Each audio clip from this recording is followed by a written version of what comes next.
Selamat bertemu kembali dengan pelajaran bahasa Indonesia. Nah, sebelumnya bagaimana kabarnya anak-anak hari ini? Semoga kita semua sehat selalu dan selalu dalam lindungan Tuhan Yang Maha Esa. Nah, kali ini kita akan belajar tentang teks cerita imajinasi. Tentunya kita sering membaca, menonton tentang sebuah cerita-cerita atau film-film yang bergenre imajinasi, yang yang ceritanya itu cerita imajinasi. Nah, ini contohnya seperti Harry Potter.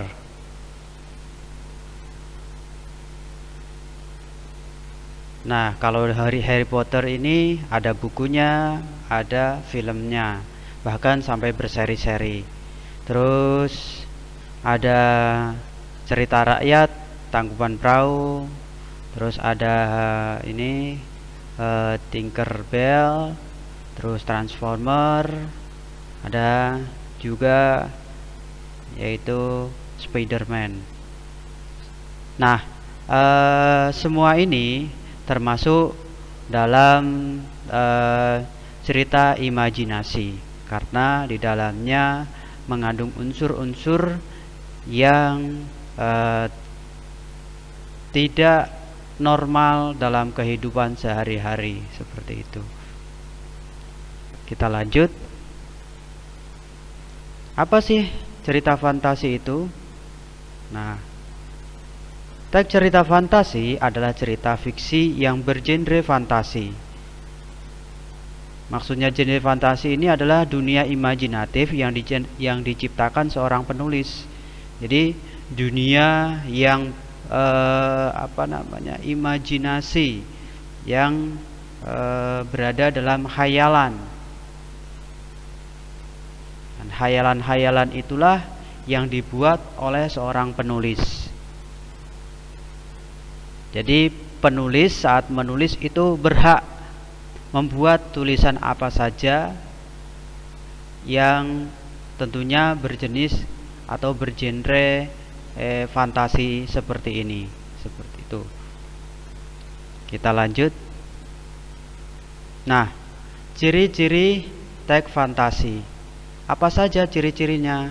Yang pertama, adanya keajaiban, keanehan, dan kemisteriusan. Cerita mengungkapkan hal-hal supranatural, kemisteriusan, kegaiban yang tidak ditemui dalam dunia nyata. Cerita fantasi adalah cerita fiksi yang bergenre fantasi atau dunia imajinasi seorang penulis. Pada cerita fantasi, hal yang tidak mungkin bisa menjadi mungkin. Contohnya, orang tidak bisa terbang. Di dalam cerita ini, orang bisa terbang berpindah-pindah ke satu tempat ke tempat yang lain. Seperti itu.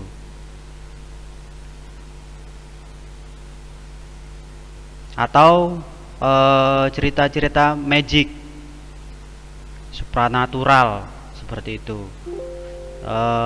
Orang dirubah menjadi seekor ayam, semuanya seperti itu. Nah, itu adanya keajaiban, keanehan, dan kemisteriusan. Atau tiba-tiba dia bisa menghilang di balik tembok, berjalan terus menghilang di balik tembok. Nah, itu kan misterius, seperti itu. Ciri yang kedua itu ide ceritanya sederhana. Ide cerita terbuka terhadap daya khayal penulis. Jadi penulis itu berhak menghayal tentang cerita tersebut, tidak dibatasi realitas atau kehidupan nyata. Kalau biasa mungkin seperti biasa orang duduk terus nggak bisa kemana-mana. Tapi kalau di dalam cerita fantasi itu dia duduk tiba-tiba berpindah ke ke masa lampau atau ke masa mendatang. Nah, ide juga berupa irisan dunia nyata dan dunia khayal yang diciptakan pengarang. Ide cerita terkadang bersifat sederhana tetapi mampu menitipkan pesan yang menarik. Tema cerita adalah magic, supranatural, atau futuristik. Mungkin contohnya itu cerita Komodo dengan siluman serigala untuk mempertahankan tanah leluhurnya, seperti itu. Atau petualangan di balik atau petualangan di masa mendatang atau di masa lampau. Tiba-tiba dia berada di zaman Belanda, ikut berperang, atau tiba-tiba dia ke masa yang akan datang 100 tahun. Nah, semua serba canggih, seperti itu. Selanjutnya, 3. Menggunakan berbagai latar, lintas waktu dan ruang. Peristiwa yang dialami tokoh terjadi pada 2 latar, yaitu latar yang masih ada dalam kehidupan sehari-hari dan latar yang tidak ada pada kehidupan sehari-hari. Alur dan latar cerita fantasi memiliki kekhasan atau ciri. Rangkaian peristiwa cerita fantasi menggunakan berbagai latar yang menerobos dimensi ruang dan waktu. Misalnya, tokoh Nono bisa mengalami keajaiban pada beberapa latar waktu libur di Wlingi, latar zaman Belanda, dan sebagainya. Jalinan peristiwa cerita fantasi berpindah-pindah dari berbagai latar yang melintasi ruang dan waktu, berpindah-pindah.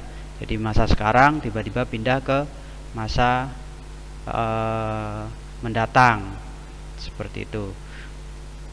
4. Tokoh unik atau memiliki kesaktian. Ini biasanya yang sering di dalam cerita-cerita fantasi, baik cerita yang di dalam film-film maupun di dalam sebuah buku, bahkan di dalam sebuah komik. Tokoh dalam cerita fantasi bisa diberi watak dan ciri yang unik yang tidak ada dalam kehidupan sehari-hari. Tokoh memiliki kesaktian-kesaktian tertentu. Tokoh mengalami peristiwa misterius yang tidak terjadi pada kehidupan sehari-hari. Tokoh mengalami kejadian dalam berbagai latar. Tokoh dapat ada pada setting waktu dan tempat yang berbeda zaman, bisa waktu lampau atau waktu yang akan datang. Nah, ini jadi tokoh tiba-tiba mengalami sesuatu yang aneh di dalam dirinya.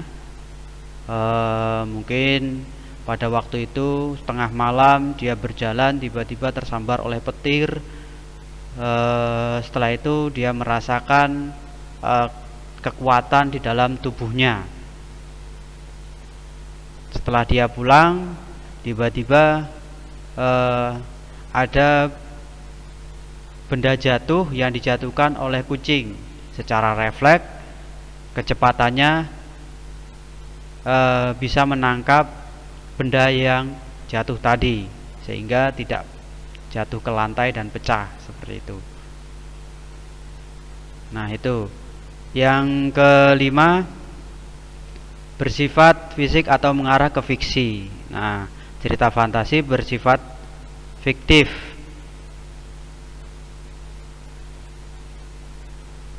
Bukan kejadian nyata. Cerita fantasi bisa dialami oleh latar nyata atau objek nyata dalam kehidupan dalam kehidupan kita sehari-hari. Misalnya latar cerita dan objek cerita Ugi Agustono diilhami dari observasi penulis terhadap Komodo dan Pulau Komodo.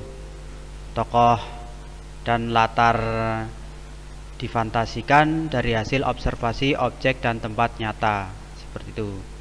Jadi ada dua objek,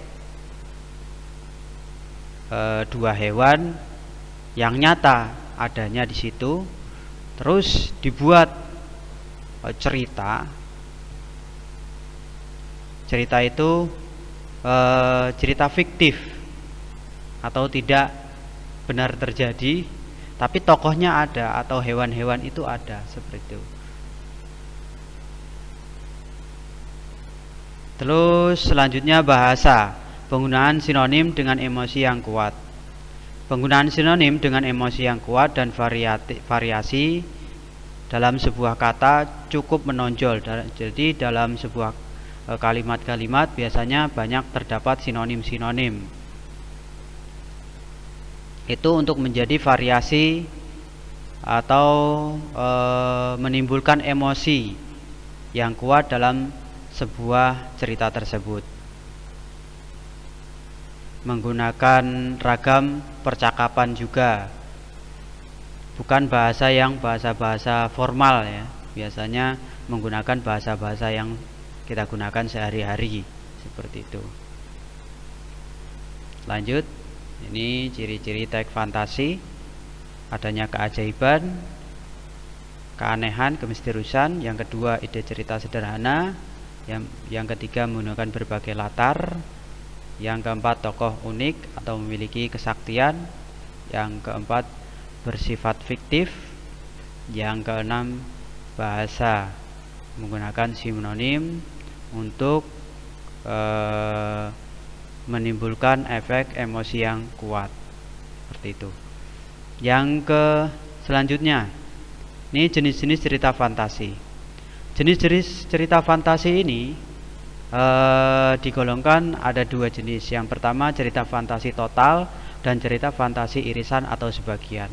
Cerita fantasi total itu adalah semua di dalam cerita itu, termasuk tokoh, terus latar, terus ya tokoh dan latar ini tidak terdapat dalam cerita atau kehidupan sehari-hari.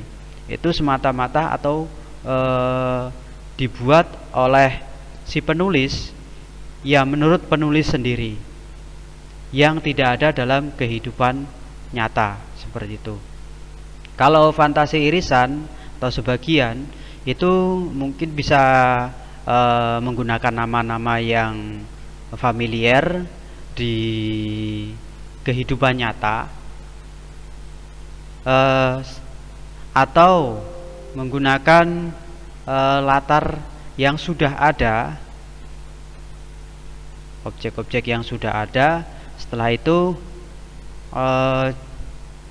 ceritanya yang dibuat fantasi atau khayalan.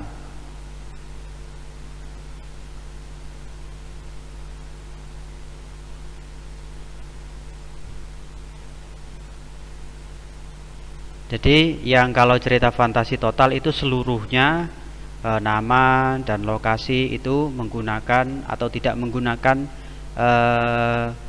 nama-nama atau tempat-tempat yang ada dalam kehidupan nyata. Kalau cerita fantasi irisan atau sebagian itu masih menggunakan nama-nama atau tempat-tempat yang ada dalam kehidupan nyata, seperti itu.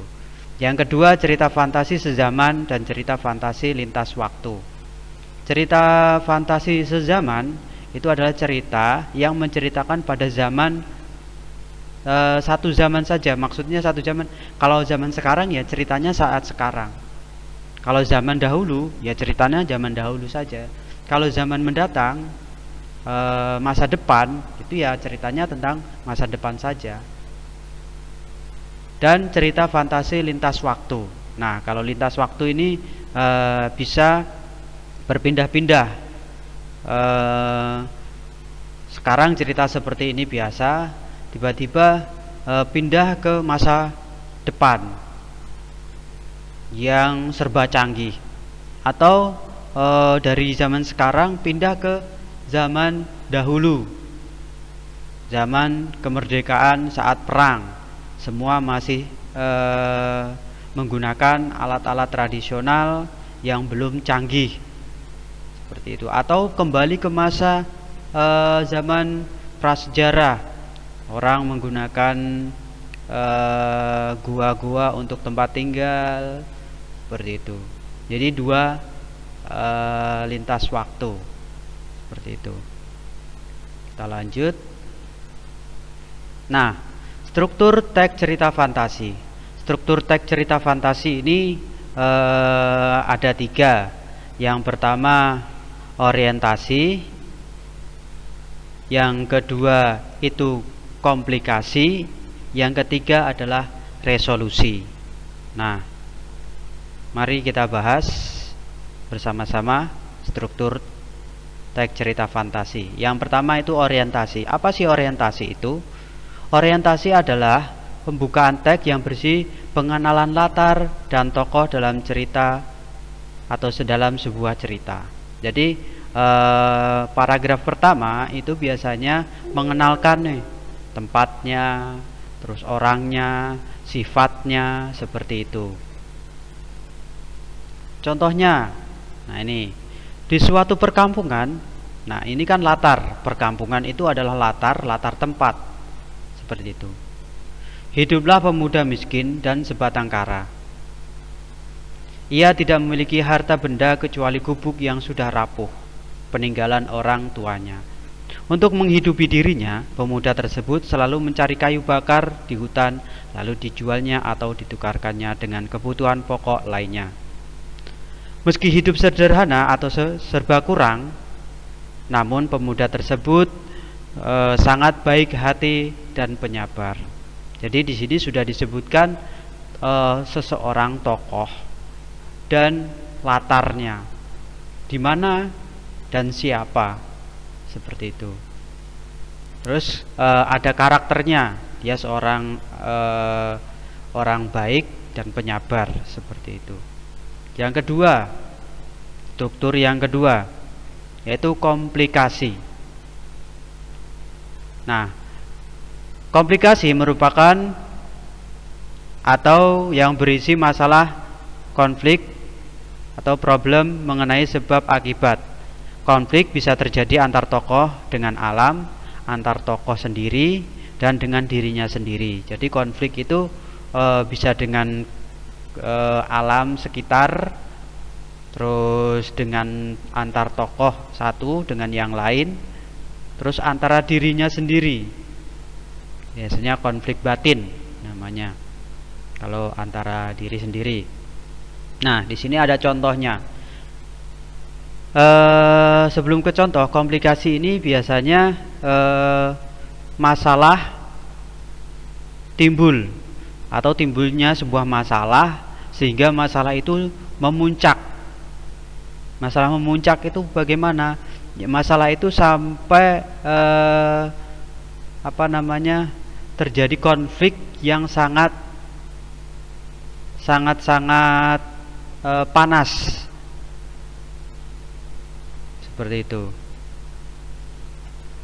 Ini contohnya, ketika suatu hari pemuda tersebut tengah mencari kayu bakar, terdengar di balik semak-semak suara raungan singa yang sedang kesakitan. Dengan rasa cemas, dihampirinya singa tersebut yang sedang merintih karena sebuah serpihan kayu menusuk bagian punggung singa.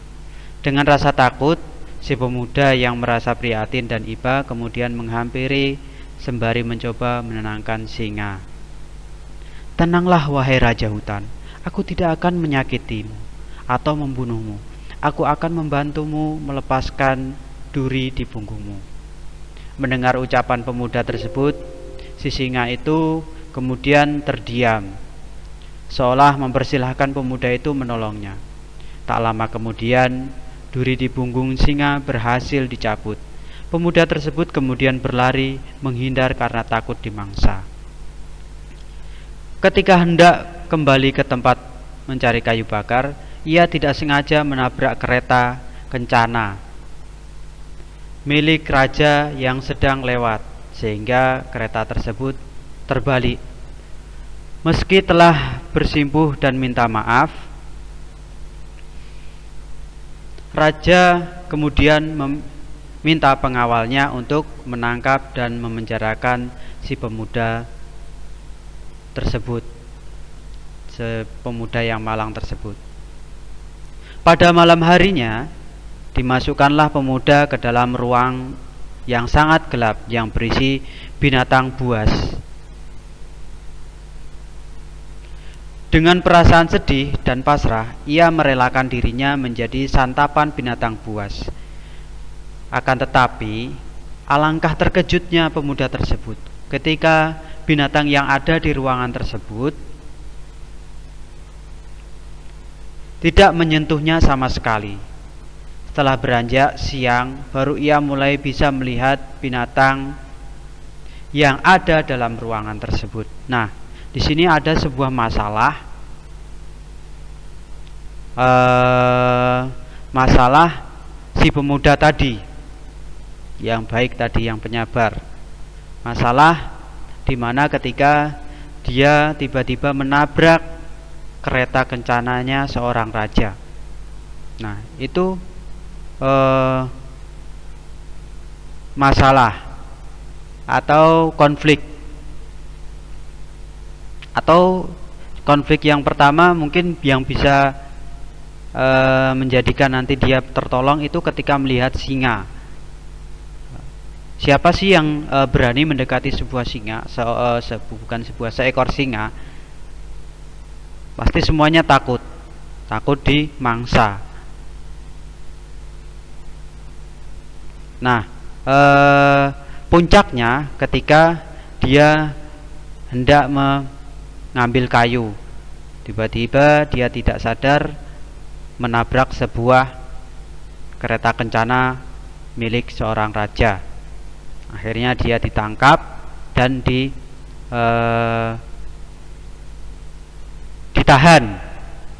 Nah, ditahan dan di dalamnya itu ada seekor hewan buas seperti itu. Itu adalah konflik, dan konfliknya sudah sangat memuncak.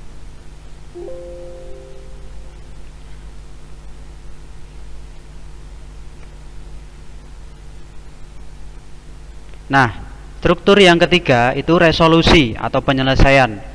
Resolusi merupakan tahapan penyelesaian atau peleraian. Tahapan ini bisa ditutup dengan akhiran yang menyenangkan atau tidak sedikit yang berakhiran menyedihkan atau tragis. Jadi cerita-cerita itu tidak selamanya atau tidak seluruhnya itu berakhir dalam cerita yang menyenangkan. Ada juga cerita-cerita yang berakhiran sedih atau endingnya sedih seperti itu, atau bahkan tragis. Nah, ini contohnya resolusi atau penyelesaian. Binatang buas tersebut adalah singa yang ia selamatkan beberapa hari yang lalu. Singa tersebut ternyata peliharaan kesayangan milik raja. Pemuda tersebut lantas bertanya, "Kenapa kau tidak mematuhi perintah raja untuk memangsaku, wahai singa?" Singa tersebut kemudian menjawab, "Mana mungkin aku menyakiti orang yang telah berjasa menolong dan menyelamatkan diriku." Seperti itu. Nah, itu adalah merupakan sebuah resolusi atau tahapan penyelesaian, di mana penyelesaiannya di sini adalah endingnya itu sangat baik, karena dia seorang yang sangat baik, sudah menolong dan akhirnya ditolong. Pesan moralnya mungkin kalau kita sering menolong orang dalam keadaan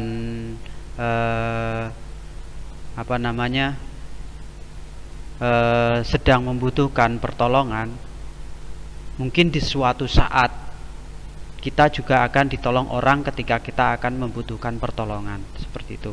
Mungkin saat-saat kita masa-masa kritis atau masa-masa di mana kita mendapat masalah, tiba-tiba nggak tahu kita ditolong oleh orang, seperti itu.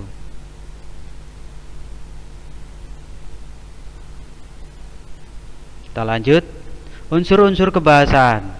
Biasanya dalam cerita itu menggunakan kata ganti. Kata ganti itu adalah jenis kata yang menggantikan nomina atau benda. Menggunakan kata ganti dalam cerita fantasi adalah kata ganti orang pertama.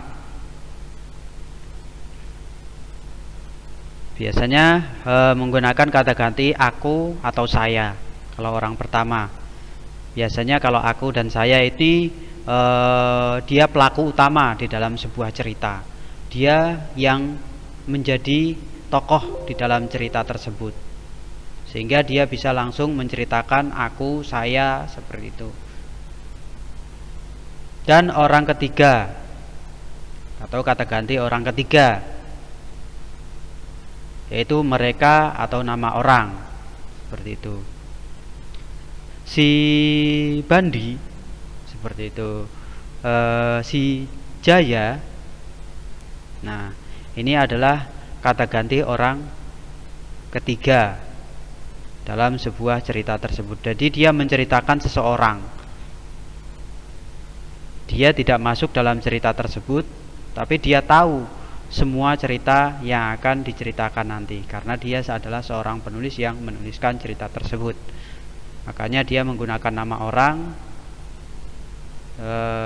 untuk menuliskan kata ganti tersebut. Contohnya, saya tiba-tiba sudah berada dalam masa zaman Belanda. Ini kata ganti orang pertama. Terus kata ganti orang ketiga, mereka tidak tahu kalau dirinya berada dalam masalah. Lanjut. Unsur-unsur kebahasaan yang kedua, penggunaan latar. Penggunaan latar pada cerita fantasi dibagi menjadi 3, latar tempat, latar waktu, dan latar suasana. Mungkin kalau kalian masih ingat unsur-unsur sebuah cerita itu terdapat sebuah latar. Latar itu ada latar waktu, latar tempat, dan latar suasana. Contohnya, saat tengah malam Putri menangis di kamarnya. Keterangan saat tengah malam itu adalah latar waktu, tengah malam. Putri menangis, ini latar suasana, suasana seorang, batin seseorang, atau perasaan seseorang. Ini latar suasana. Di kamarnya, latar tempat, seperti itu. Yang selanjutnya unsur-unsur kebahasaan konjungsi temporal. Ini untuk menyambungkan dan untuk mengetahui urutan waktu. Konjungsi temporal merupakan kata hubung sebagai penanda urutan waktu. Misalnya ketika, setelah itu, sebelum, bersamaan dengan itu, lalu, kemudian, akhirnya, dan sebagainya. Contohnya, setelah tersengat aliran listrik yang bertekanan tinggi, kemudian tubuhku terasa seperti ada aliran tenaga yang sangat kuat. Kemudian, itu kan merupakan penanda urutan waktu. Seperti itu. Lanjut.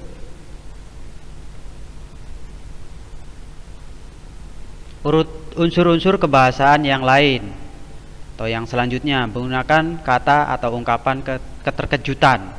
Biasanya kalau dalam cerita fantasi ini terkejut itu biasanya untuk atau berfungsi untuk menggerakkan cerita, memulai masalah, seperti itu. Contoh, tiba-tiba ada petir yang menyambar diriku, seperti itu. Itu memulai menggerakkan sebuah cerita atau memulai sebuah masalah. Yang selanjutnya itu unsur-unsur kebahasaan, yaitu penggunaan dialog, ungkapan langsung. Biasanya sering nih dialog-dialog ungkapan langsung disertakan dalam cerita tersebut. Penggunaan kalimat langsung ditandai dengan petik 2 dan disertai dengan keterangan penyertanya. Contohnya, apa yang kau lihat? kata seorang kakek mencoba memberi simpati. Nah, di situ ada tanda petik 2 untuk percakapannya, terus diberi keterangan penyerta, kata seorang kakek mencoba memberi simpati. Nah, itu yang dapat Bapak sampaikan. Semoga bermanfaat. Terima kasih. Sampai bertemu lagi dalam pertemuan selanjutnya. Terima kasih.